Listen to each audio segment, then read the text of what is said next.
Halo semuanya, pada video kali ini saya akan menjelaskan salah satu contoh soal kimia SMA. Jadi soal akan saya bahas ini mengenai hidrolisis garam ya. Jadi kita menentukan garam mana yang bersifat asam, basa atau netral dan kita menentukan reaksi hidrolisisnya. Jadi di soal ini saya memberikan dua contoh soal ya.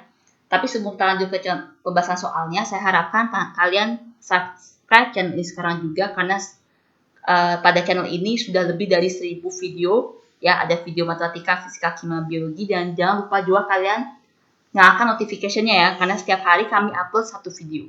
Oke, sekarang langsung saja ke contoh soalnya. Untuk soal pertama ya, saya bacakan terlebih dahulu. Larutan garam yang dapat memerahkan kertas lakmus adalah, nah di sini dibilang cuma memerahkan kertas lakmus. Diketahui, berarti kalau dia memerahkan kertas lakmus, berarti pasti yang ditanya itu adalah larutan garam mana yang bersifat asam. Kan itu. Nah, bagaimana cara kita tahu dia itu bersifat asam? Lihat dari rumus garamnya saja gitu ya. Kita cek satu persatu sekarang. Yang A itu Na2SO4 ya. Untuk kita bisa tahu dia itu bersifat asam, basa atau netral, ya, kalian lihat dari ion-ionnya. Lihat dari kation sama anionnya. Kalau misalkan dia kation dan anionnya sama-sama berasal dari asam kuat dan basa kuat, berarti pasti dia garam yang netral gitu. Tapi kalau misalkan dia anion dan kationnya itu salah satu kuat dan salah satu lemah gitu, misalnya dia dibuat dari asam lemah dan basa kuat, berarti kalian ikutin sifat yang bersifat kuat. Misalnya kalau dia larutan garam berasal dari asam lemah dan basa kuat, berarti larutan garam itu bersifat basa seperti itu. Sedangkan kalau dia dua-duanya sama-sama lemah, misalnya dia kation dan anionnya sama-sama dari asam lemah dan basa lemah seperti itu tidak bisa kita serta-merta langsung menentukan dia itu asam, basa atau netral, karena kita harus tahu dulu harga Ka Kb-nya gitu ya. Jadi kalau dia asam lemah dan basa lemah, ya garam yang mengalami hidrolisis total, kita tidak bisa menentukan dia itu bersifat apa gitu. Oke, sekarang langsung saja yang A, Na2SO4. Na2SO4 itu dia berasal dari Na plus sama SO4 2- kan, ya. Na plus ini berasal dari NaOH. NaOH itu basa kuat. SO4 2- berasal dari H2SO4. Asam kuat juga. Kalau dia sama-sama kuat, pasti dia netral. Ya, ini netral dia. Kalau netral pasti yang A salah. Karena kita ditanya, yang kita cari itu adalah yang bersifat asam kan. Yang B, KCl. KCl. Kalau kita buat reaksi disosiasinya itu menjadi K plus dan Cl-. Ya, K plus berasal dari KOH. Kalium hidroksida. Dia basa kuat. Dan Cl- berasal dari HCl. HCl itu adalah asam kuat juga. Berarti dia bersifat netral. Ya, sehingga yang nomor B juga salah. Yang C, HCONA, natrium format. Ya, kalau kita buat reaksi disosiasinya itu menjadi HCOO- tambah Na+. Ya, HCOO- itu berasal dari asam format. HCOOH, asam format itu asam lemah ya. Sedang Na+ itu berasal dari NaOH. Karena HCOH asam lemah dan NaOH itu basa kuat, kita ikutin yang sifat yang kuatnya kan. Berarti HCONA ini bersifat basa. Ya, sehingga salah juga yang C. Yang D, NaNO3. NaNO3 berasal dari Na+ dan NO3-. Ya, Na+ berasal dari NaOH, dia basa kuat. Tadi saya sudah bilang berkali-kali ya, NaOH basa kuat. Tambah dengan NO3- berasal dari HNO3. Asam nitrat. Asam nitrat itu juga sama, dia bersifat asam kuat. Karena dia sama-sama kuat, berarti garam NaNO3 itu bersifat netral. Berarti salah juga yang D. Nah, sekarang pasti jawabannya E kan, yang benar. Sekarang kita cek apakah emang benar E itu adalah garam yang asam. NH4 2 kali SO4.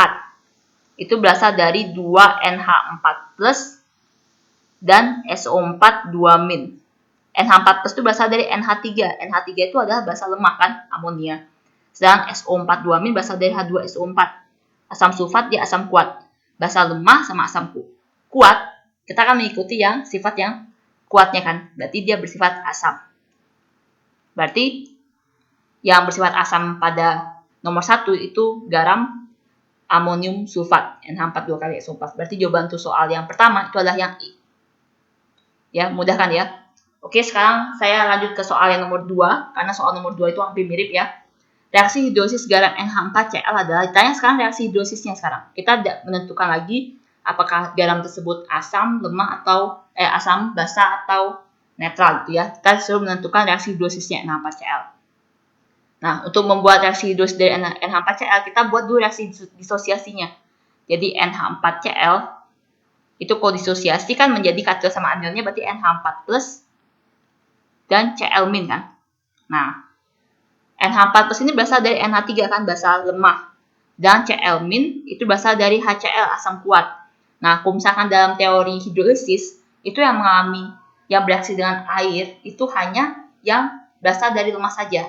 Ya, berarti kation dari basa lemah sama anion dari asam lemah gitu. Sedangkan yang dari kation dan anion yang berasal dari asam kuat dan basa kuat itu tidak bisa bereaksi dengan H2O gitu.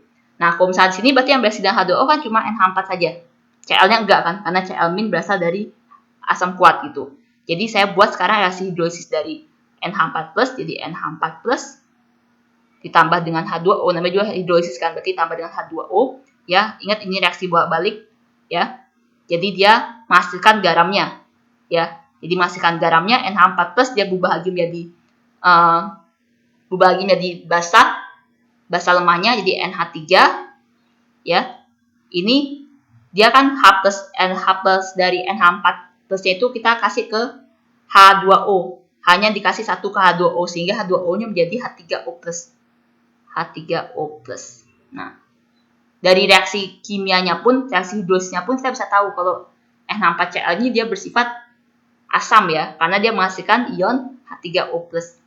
Kalau dalam reaksi hidrolisis dia menghasilkan OH-, berarti dalam tersebut bersifat basa gitu. Jadi kita bisa tahu nih sekarang menghasilkan H3O+, sehingga untuk reaksi hidrosisnya benar itu adalah yang E. Ya. Jadi NH4+ tambah H2O menjadi NH3 plus H3O+. Ya. Oke, sekian saja pembahasan saya. Ini untuk yang nomor 2 hasilnya adalah E ya. Kalau kalian ada yang kurang mengerti atau ada yang ingin kalian tanyakan, kalian bisa komen di kolom komentar ya. Jangan lupa kalian like, share, dan subscribe. Terima kasih.